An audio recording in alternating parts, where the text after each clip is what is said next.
Good morning, everybody. So, it is a little later than I anticipated leaving, but that's okay.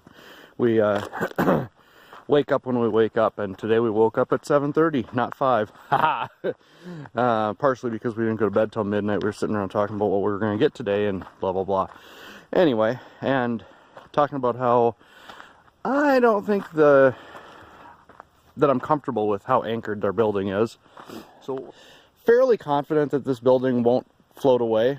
I've seen a bunch of guys with like the pre-made shacks and whatnot, little wood floor or whatever, and they just set them on blocks, and they've been there for 10 years now. But since we're at a point right now where we can do something to buy some insurance, I'm going to do that. So we're going to get 8, 10, whatever, probably 10 of these I'm not sure what they call them exactly, but like the cement anchors, they're basically an L-shaped piece of metal that you stick down into concrete, and then they have threaded rod at the top. And so what we're going to do is, on these short walls, dig a couple holes, about 2 feet deep, dangle one of those anchors down into there, drill a hole through the board here. You can barely see it, but anyway, and dangle them down through there, pour about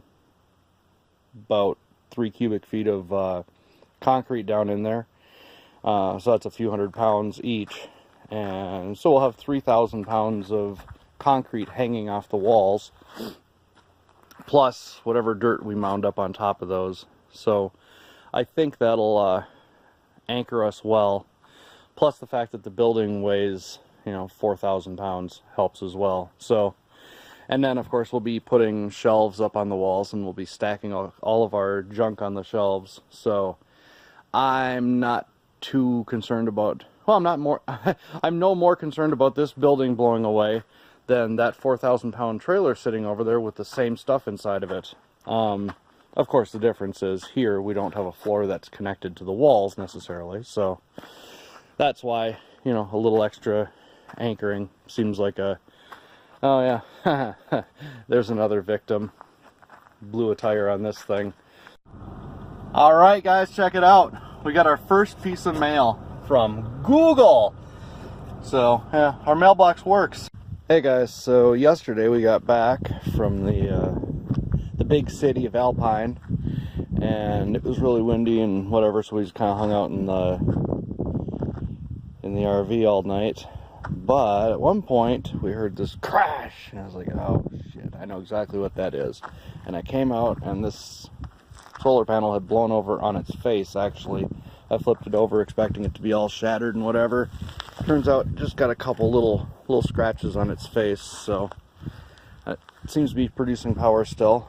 I just checked it, and it was doing 9 amps, laying on the ground with shadows in the corners. So that's basically 100% of what it can possibly do. Well, that's not true. 9 amps at 48 volts is its max, and it was doing 9 amps at 12 volts, but whatever.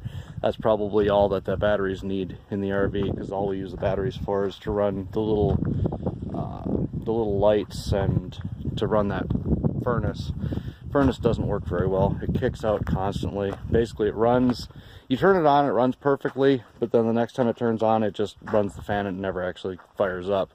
You turn it off, you wait a while, you turn it back on, fires up perfectly, runs perfect through that cycle, but then next time it doesn't run. So I don't know, from what I've heard, it's this little thingy right here.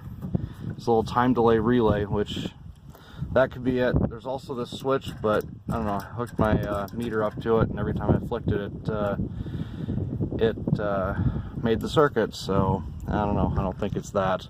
I was out here last night during the wind gusts that were just freaking crazy, and I got worried. I moved the ladders over and laid them on top of the loose panels on the ground, but I didn't even think about these little pieces of flashing, and those things weigh nothing, and they hadn't even moved. That little wrinkle you see, that's from me trying to pick it up. I mean, it's that lightweight of material. I ended up I picked up one end thinking, oh, it's, you know, bent, it'll be fine. Well, yeah, it bent and it crumpled the other side in. It's still fine. I mean, you can't, it didn't wreck the corner. So once we screw it onto something, that'll flatten out. But at any rate, my solar panels here were dead solid, didn't move at all. I was watching the wind. I'm like crouched underneath here, kind of watching it, and you know, the wind was actually coming out of the east, which it is today as well, which is unusual. It usually comes from the north, as far as I know. I have not experienced it one way or the other. But at any rate, it was coming out from that way. From, you can't see my hand. It was coming from that way, and blowing under this stuff, and man, it was hard. It was like, I felt like grabbing a hold of something to hang on. You know, it was like, well, it felt like, if you've ever been on a motorcycle and you like stand up on the pegs, you know, at 60 miles an hour, it felt like that. So, at any rate, the wind blowing across like that, and it wasn't, the panels weren't even making a sound. So, whatever I heard before was probably something else, not the panels creaking. And then these metal panels on here, I think I'm still gonna add the purlins, or the girts, although I'm not sure that I need to, because man, these things were just dead solid last night. I mean, they weren't even flexing. I mean, you can push on them and get them to flex, but the wind hitting them wasn't doing a thing. So I don't know. Any rate, this is our load of stuff from the big city. I got a bunch of pallets because, well, they always have them laying out in front of the building, and who am I to turn down free wood? And then I got a bunch of 2x. Those are for the girts, and you can probably see that little piece of metal unistrut in there. I'm going to use that for the solar, the next solar mount. A few of these 2x8s, well, 2 of the 2x8s will be for the solar mount, and then 2 of them are going to be for the front fascia, or whatever you want to call it, on the shed. But for right now, we're going to unload this trailer. We're going to throw one of the IBC totes on and go pick up a few hundred gallons of water, take a shower, and wash our clothes. So that's a big project for today. So that's where my days go. Alright, so it looks like our solar panel did more damage than I anticipated. It hasn't worn through any more than just the paint, but I'm not going to leave it there because that would just be terrible. So what I did was I drug an IBC tote over and leaned the panel up against it. These IBC totes, even empty, they weigh 100 or almost 200 pounds, I think. At least 100. And we can easily throw some water in as a ballast, and there we go. And I had some ratcheting tie downs. Unfortunately, the little hooks here are too big to fit through the hole in the back of the panel. So I took a 1/4-inch bolt and just put a big washer on the back side. There's another washer on the other side, so it doesn't wear that edge of the panel, and hooked it on that way.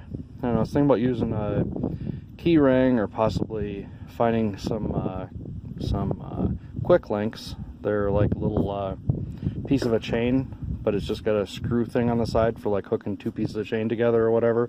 And I've got a bunch that are 1/4 inch, and I thought that would be perfect, but I don't know where they're at. So this is a solution for now. I mean, it's solid. It's like I'd end up moving the frickin' IBC before, or breaking the panel before it would actually move.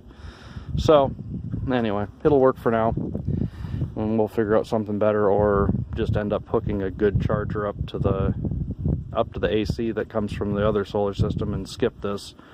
But anyway, for now this is good.